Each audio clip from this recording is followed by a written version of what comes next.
She's a link in every link. Hello. I wanted to talk to you about revolution, I suppose, because there is a sort of revolution going on, and we can see it most clearly in the hunt rules, which caused Tony Blair's government such a lot of trouble, uh, in the early 2000s, and has come back now because although hunting foxes, of course, in Britain, we're talking about hunting foxes, or maybe hares as well. But it's principally foxes people are thinking of. Now, foxes are very handsome fellows, and they're part of the wild scene. And I understand very well why townies might think that they're something really nice to see. Here in London, just the other day, I saw a fox patrolling in the back garden of my son's house. And, it is nice to see. Not so nice if the fox gets so emboldened it actually comes into the house and starts chewing the baby, but that's something else. Look, whatever you think about hunting, you have to consider this, and this is the anthropomorphism of the townie. What do you think happens to a fox when he gets old and tired? Do you think he retires to the burrow with a pipe and slippers and reads the paper in front of the fire while the little cubs come and bring him cups of tea? Because that's the basic idea that people have in their minds in the towns, I'm sure of it. But that's not what happens to an old fox. An old fox who becomes a bit diseased or has starts to lose teeth or that sort of thing, will, because they all hunt their own food, Even a fox family, each fox finds its own food, except for the cubs. And what happens to an old fox is it goes out into the woods, can't find anything to eat, and dies of starvation or disease. And the kindest thing that can happen to that fox is that he dies before the crows start eating him, because crows don't care whether an animal is alive or dead, provided it can't move out of the way when it's being preyed upon. No, it's a pretty nasty way to die. I'm not saying that fox hunting is marvelous, but when you consider the alternatives, I'm not so sure. I'm not so sure that hunting is all that cruel. And I know I'm going to get people disagreeing with me here. But shooting. Why don't you shoot them? Well, that's fine, provided that foxes are nocturnal animals and you're a really good shot. And even in the twilight, you manage to shoot the fox before it runs away and kill it straight away instead of just wounding it and then having it drag itself out into the woods, hoping to die before the crows get at it. That's the first thing. I really am very concerned about shooting animals. They're a small target, remember, foxes, and they're in the dark. And then there's trapping. Oh, that's great. You have the fox going into a steel box where it finds itself trapped and then maybe has to wait several hours before it's put out of its misery by somebody coming to collect the traps. Uh, can you imagine how a fox feels about being trapped inside a steel box? What does a fox understand of steel and boxes? It must be absolutely appallingly frightening for the fox to be trapped inside something like that. Well, if you think that's okay, yeah, that's your opinion. Again, I'm very, I don't like that idea. And there's poisoning, of course, which is just terrible. It might kill the fox and then it'll kill everything else that eats the fox. So, yeah, you don't mind a few rooks or other foxes dying slowly of secondhand poisoning. Well, yeah. It isn't that nice. I know it's done, especially shooting, but it's not it's not a great alternative. What happens when a fox is being chased by hounds is not terrific either, but a fox at least understands the chase, and then it it either gets away, in which case it's all right, or it doesn't get away, usually if it's not that healthy. And yeah, it's not torn apart by dogs. The lead dog does what any predator does in any hunt. It jumps on the fox and bites its neck. But it's not a pleasant thing either. I agree. But if you're going to have to control foxes, then uh, you've got to do something and you have to make a choice, really. Anyway, that's been made illegal. Now you can go on drag hunts. What do they call them? Trail hunts or whatever. So the farmers now and the country people go out on trail hunts. Somebody makes a trail, and then you all chase that, and that's something else. So I'm not arguing for the return of hunting so much, although I think there is an argument to be made for that. But I don't see what's wrong with trail hunting now. What is being said about trail hunting now is sometimes in the trail hunt there's a fox about, and some of the hounds will go for the fox, and then they might catch the fox or they might not. And so somebody in Parliament, I can't remember who, wants to have that dealt with by stopping trail hunts. Uh, at this point, we can say that there's nothing more than another assault on the countryside. You see, this government have been going for the countryside from the very first week of its taking office. They put this awful inheritance tax on farms, and uh, there are many farmers actually killed themselves so that when the inheritance tax thing comes in May, their children will inherit all the farm instead of having it broken up. I've spoken about this before. This is a recipe for big companies to buy up these little farms. And that's the Labour government, which is supposed to be a government for the small working people, is in fact a government for huge multinational businesses.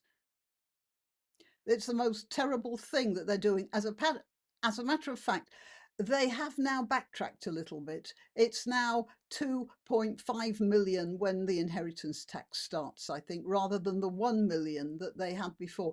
But it's not good anyway. And having brought it up to 2.5 million, they are now going for the trail hunt. And what is the trail hunt all about? It's about the community, because hunting requires, it's not just a lot of people careening around the countryside. There's a lot of organisation, permission from farmers to go round certain fields, plans, plots, routes, dangerous areas to be avoided. And generally speaking, hunts have various people stationed at different points in the hunt to guide more experienced hunters one way, and hunters that don't like jumping more easy routes, that sort of thing. It's an incredibly intense community effort. And this is why they're going for trail hunting. It's not that they think that maybe occasionally a fox might get caught in that sort of a situation. No, what's going on is the countryside, the country pubs are being taxed out of existence as well.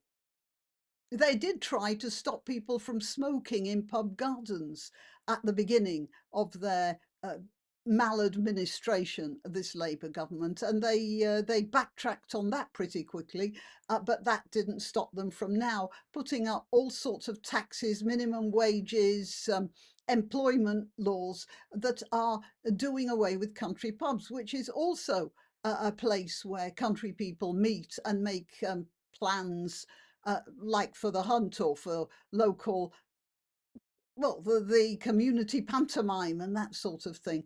They are going for these community, these people.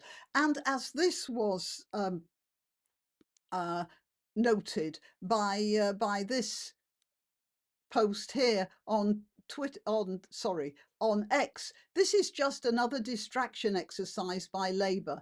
For electoral reasons, they won't talk about the threat of political Islam, so they pretend that the largely imaginary far right is an equal or greater threat. And they won't address the animal rights atrocity of 30 million animals being slaughtered unstunned. That's halal and kosher, by the way. Now, although kosher isn't as cruel as halal, definitely the animals aren't stunned. And this is, if they really want to go for an animal cruelty thing, then they should really be going for that. But they're not even talking about that. No, let's go for the country community efforts. Again, for electoral reasons. So they distract us with the animal rights non-event. That's some 300 trail hunts per year accidentally stumble across a real fox. Like David Walliams' creepy hypnotist, Keir Starmer tells us, look into my eyes, look into my eyes, don't look around my eyes. Now, there's this here. That was in response to this MP posting, Boxing Day hunts using trail scents can sadly be used as a smokescreen for fox hunting. Such cruelty has no place in the British countryside. Oh, but yeah, but it does. Such cruelty, and far worse cruelty, is in every British slaughterhouse. Luke Charters MP isn't that bothered about that. And as for cruelty of a fox hunt, well, as I've said, I'm not so sure it's any more cruel than any of the other methods of doing away with foxes, which farmers need to do. I've known several farmers who've had entire chicken coops. The thing about foxes is if they get into a chicken coop, if a fox gets into a chicken coop, it doesn't just grab a chicken and run. If it did, people probably wouldn't be that bothered. No, it will kill every chicken, as many as it can find, and then it will take one chicken away. You can have an entire flock slaughtered or maimed by one fox that gets into the coop. And uh, they put fences, anti-climb fences, and they put them 3 feet deep into the ground, and still you get foxes burrowing underneath them. It's not as simple as townies seem to think. Anyway, so farmers are being got at.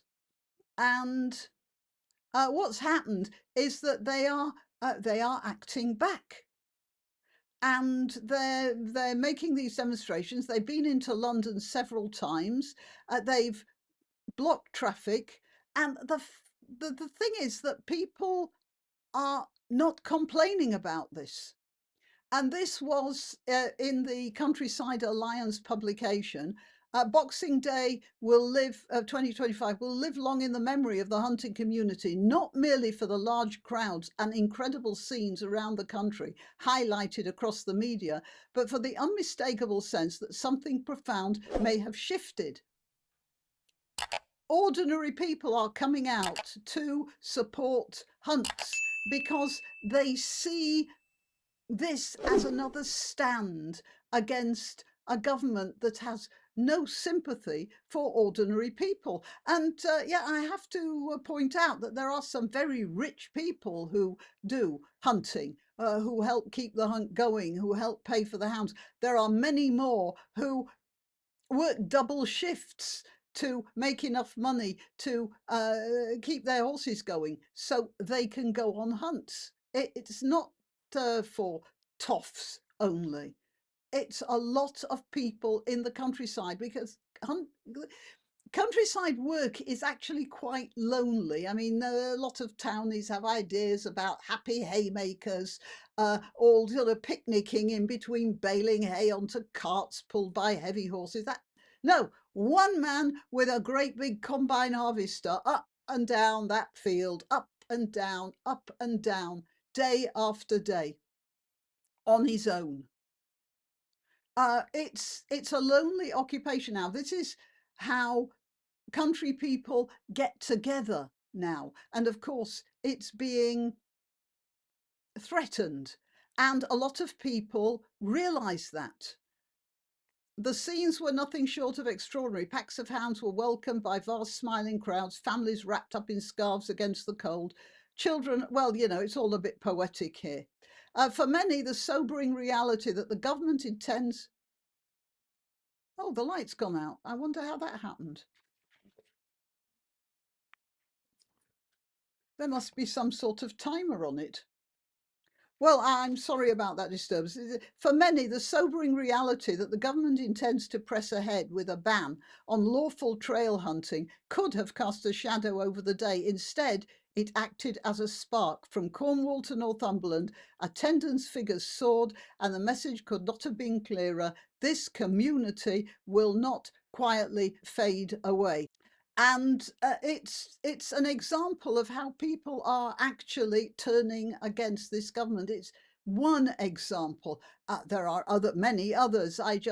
Because I have horses and because I am involved in the countryside in various ways, this happened to have caught my eye. I'm sure many of you can find other instances where people are actually obdurately standing against the government because they feel the government isn't for them anymore. It's certainly not for us. It's a government of dictating to people what they think is best rather than allowing people to live, allowing people just to live. Yes, and we should be especially careful of what's going on with our farmers because they are the food providers. And yeah, I know you get lots of farmers who you may see as selfish and opportunistic and all the rest of it, but for all that, they provide food. And if we were sealed off like we were once, then they would be the only people providing us with food. And we can't afford to lose at least the base, the farming base, which this government seems determined to do, because that is a community it doesn't understand. I was at a BBC conference once and they had a South African speaker there. She was something in radio in South Africa. They were thinking of doing something like the Archers to teach farmers in South Africa how to farm. I'm not sure anything much came of that, but the point she made was that how can we there in Johannesburg and Durban tell farmers out in the bush what to do, how to handle the conditions they have out there?